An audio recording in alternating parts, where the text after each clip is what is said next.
Hallelujah, praise the Lord. खुदावंद यीशु मसीह के बाबरकत खूबसूरत और फतेहमंद नाम में सबकी सलामती हो।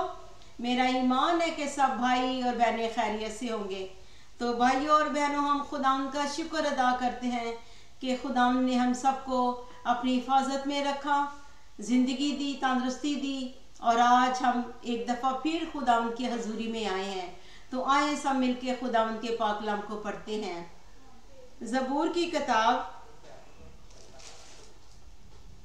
उसका 78 बाब 1 से लेके 35 आयत तक हमने कल पढ़ा था और आज हम पढ़ेंगे 36 आयत से लेके 54 आयत तक।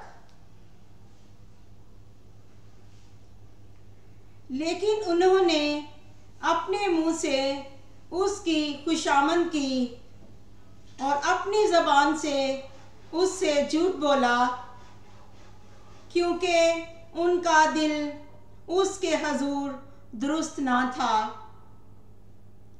और वो उसके अहद में वफादार ना निकले। लेकिन वो रहीम होकर बदकारी माफ़ करता है और हलाक नहीं करता, बल्कि बारहा अपने कहर को रोक लेता है और अपने पूरे गज़ब को भड़कने नहीं देता और उसे याद रहता है कि ये महज बशर है। यानी हवा जो चली जाती है फिर नहीं आती।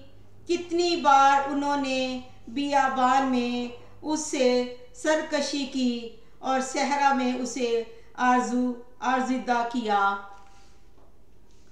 और फिर वो खुदा को आजमाने लगे और उन्होंने इस्राएल के कदूस को नाराज किया। उन्होंने उसके हाथ को याद ना रखा, ना उस दिन को जब उसने फिदिया देकर उनको मुखालफत से रिहाई बख्शी। उसने मिस्र में अपने निशान दिखाए और सुफन के इलाका में अपने अजायब और उनके दरियाओं को खून बना दिया और वो अपनी नदियों से पी ना सके।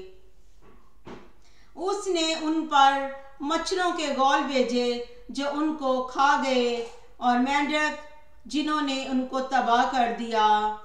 उसने उनकी पैदावार और कीड़ों को और उसकी मेहनत का फल टिड्डियों को दे दिया। उसने उनकी ताकों को औलों से, उनके गुल्लर के दरख्तों को पाले से मारा।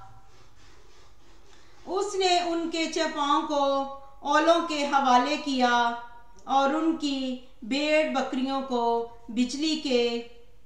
उसने गजब के फरिश्तों की फौज भेजकर अपने कहरे शदीद गैज़ो गजब और बला को उन पर नाज़िल किया। उसने अपने कहर के लिए रास्ता बनाया और उनकी जान मौत से ना बचाई, बल्कि उनकी जिंदगी वबा के हवाला की। उसने मिस्र के सब पैलौठों को यानी हाम के मस्कनों, उनकी कुव्वत के पहले फल को मारा।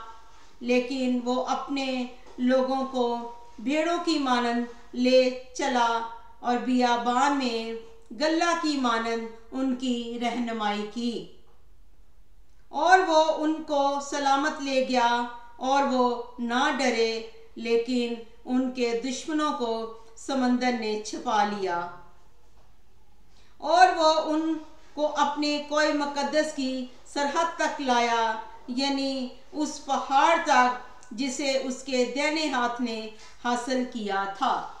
खुदा उनके पाक कलाम का पढ़ा और सुना जाना हम सब के लिए बायसे बरकत हो। God bless you all.